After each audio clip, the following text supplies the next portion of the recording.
Okay, when we left off together last time, we were in 1 Samuel chapter 6, so we'll be picking up in 7 today. But just in way of review, before getting into chapter 7 and um, Samuel becoming judge, judge of Israel, we saw the Ark of the Covenant being taken by the Philistines and then also being returned to Israel. And just some things to point out there is the Israelites thought that for sure when they went to battle against the Philistines, that by bringing the Ark of the Covenant into their present, that God would make sure that they were victorious, which was not the case as we saw looking at that. And yet, as the Ark went on its own journey with the Philistines throughout the five Philistine capitals, and ultimately in the temple of Dagon, and we saw what happened there as the Dagon statue fell and broke. So, God has His own plan. God also, was victorious in His way, in this temple as the ark was being, taken throughout by the Philistines, and also even bringing plagues against the Philistines and their cities to the point where God by Himself was victorious without the Israelites, and to the point where the Philistines even said, you know what, let's offer this trespass offering. Let's get the ark back to the Israelite people, and that's what they did. And they had even set up a test for themselves to test the divinity, if you will, of what was going on, the happenings that were going on. By, if you remember, by putting the Ark of the Covenant in with cows who had calves and who also had never pulled a cart, who weren't even really yoke bearing cattle. So never pulled a cart. Also had calves that would really force the cows to return. Yet once yoked up, these cows bring the ark right into the Israeli camp. And ultimately, in chapter 7, when we pick up, um, the, the ark we see had been brought into Beth Shemesh, and then the men of Beth Shemesh had sent messengers to the inhabitants of Kirjath Jearim. And so in chapter 7 here, then it says, Then the men of Kirjath Jearim came and took the ark of the Lord and brought it into the house of Abinadab on the hill, and consecrated Eleazar his son to keep the ark of the Lord. So then this next section of 7 shows Samuel judging Israel. And when the ark was brought up in Kirjath Jearim, we see in verse 2 that it remained there for 20 years. And then Samuel spoke to all the house of Israel, saying, If you return to the Lord with all your hearts, then put away the foreign gods and the Ashtoreths from among you, and prepare your hearts for the Lord, and serve Him only. And He will deliver you from the hand of the Philistines. So the children of Israel put away the Baals and the Ashtoreths, and served the Lord only. And Samuel said, Gather all Israel to Mizpah, and I will pray to the Lord for you. So they gathered together at Mizpah, drew water, and poured it out before the Lord. And they fasted that day, and said there, We have sinned against the Lord. And Samuel judged the children of Israel at Mizpah. That pouring out, symbolizing, this offering to the Lord, symbolizing, their repentance. They've now thrown away their gods. They're rededicating themselves to God. And what's going on with this great gathering in verse 7, the Philistines hear this gathering at Mizpah, and so they go up to war against Israel. And Israel hears of this, and then they're afraid of the Philistines. And it says in verse 8, So the children of Israel said to Samuel, Do not cease to cry out to the Lord our God for us, that He may save us from the hand of the Philistines. So Samuel takes his suckling lamb and offers up a whole burnt offering to the Lord, cries out to the Lord for Israel. In verse 10 it says, Now Samuel was offering up the burnt offering. The Philistines drew near to battle against Israel, but the Lord thundered with a loud thunder upon the Philistines that day, and so confused them that they were overcome before Israel.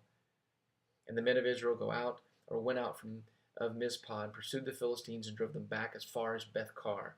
Then Samuel took a stone and set it up between Mizpah and Shen and called its name Ebenezer, saying, "Thus far the Lord has helped us." So they worshiped that day. Um, and then it also goes on to say in verse 14, in the cities which the Philistines had taken from Israel, Ekron, Gath, from Ekron and Gath, that Israel recovered its territory from the hands of the Philistines. Also there was peace between Israel and the Amorites. And Samuel judged Israel all the days of his life. And we see here that he becomes kind of this circuit judge, where he goes year to year throughout these areas of Bethel, Gilgal, Mizpah, judging Israel in all of those places. And then he returns to Ramah, for his home was there, and there he judged Israel, and there he built an altar to the Lord. During this time, because the Philistines had destroyed Shiloh, and we're told later in Jeremiah that during this time period that the temple that was in Shiloh was at Nob. But we're not told why Samuel, wasn't at the place of the altar, wasn't at the place of the tabernacle in Nob, and we're also not told why the Ark of the Covenant was left in the house of Abinadab. But one thing we do know is that during this time period there are irregularities. There's a lot going on. This back and forth, as we've seen with the people of Israel, not serving God, and even looking here at 7, really with this revival. This revival taking place of God's people, where they've put away their gods. They're recommitting to the God of Israel. Samuel is becoming their judge. He's going on this circuit, throughout the lands.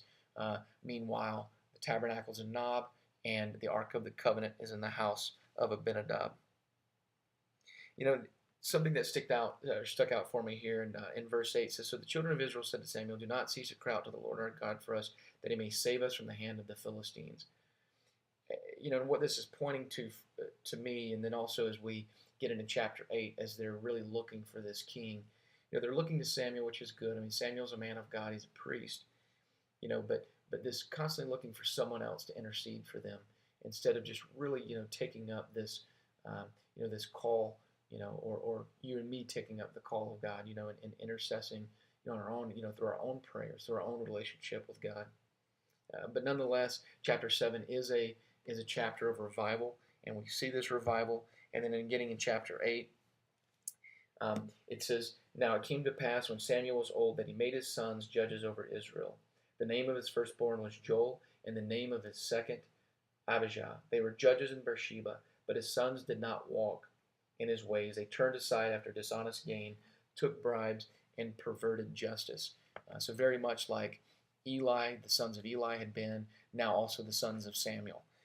And the sons of Samuel, proving to be dishonest, taking bribes. And then verse 4, "Then all the elders of Israel gathered together and came to Samuel at Ramah and said to him, 'Look, you are old, and your sons do not walk in your ways. Now make us a king to judge us like all the nations.' But the thing displeased Samuel when they said, 'Give us a king to judge us.'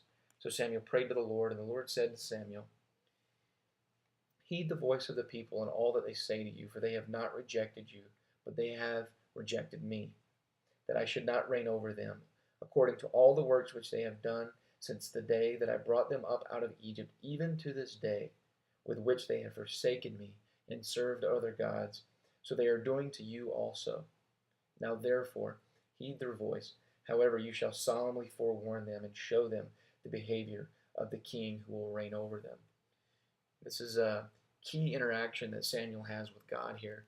And there's something that stands out where he says, "So they are doing to you also."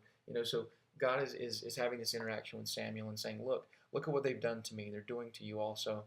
And then later, even in the New Testament, we're going to hear Jesus saying that, if look at all the things that the people have done to me, the sufferings that I've had to go through. And he tells us as Christians, you know what? You're going to go through the same thing. And also even using that as a test or a testament of, what, when you're going through those sufferings, that's showing that you're living for me. So we can almost expect that. We can expect that ever how God is denied, ever how Jesus is denied, we're going to be denied. We're going to be outcast in the same way. So to expect that suffering. Yet still nonetheless relying on him, for his yoke is easy, his burden is light, and to trust in him, and to know that in that path, in that walking with Christ, that we will be victorious and also find joy. Because this is an eternity after all that we're talking about, guys. It's not just, the political season or just today. This is an ongoing affair. So Samuel did all the words of the Lord. So Samuel told all the words of the Lord to the people who asked him for a king, and he said, "This will be the behavior of the king who will reign over you." So ultimately, Samuel saying to the people, "Hey, great, you want a king. That's what you're going to get, and getting that, you need to know what that will be like." And so he gives them this summary. The summary of what it will be. And let's see here, I had this summarized. So in brief, the king would enrich himself. So he's telling them, here's how your king's gonna enrich himself. He's gonna enrich himself by impoverishing the people. That he will draft your young men and women for military and domestic duties, and will also make virtual slaves of them. Nonetheless, even after all of this, and he tells them in verse 18, "And you will cry out in that day. You will cry out in that day because of your king, whom you have chosen for yourselves, and the Lord will not hear you in that day." So after the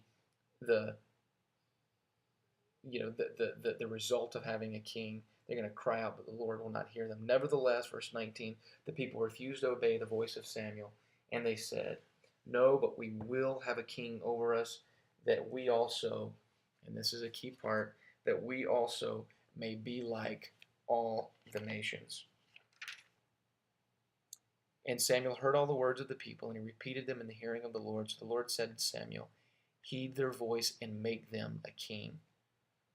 And Samuel said to the men of Israel, "Every man go to his city."